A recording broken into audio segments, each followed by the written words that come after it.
வனத்தினில பெடக்குயில் கூவையில உன்னுடைய வேதனைய நான் அறிஞ்சேன்.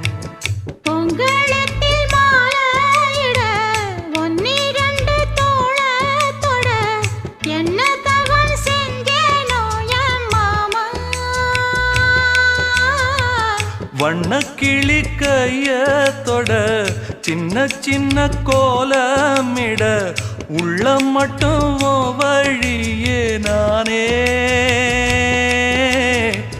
உள்ளம் மட்டும் வழியே நானே.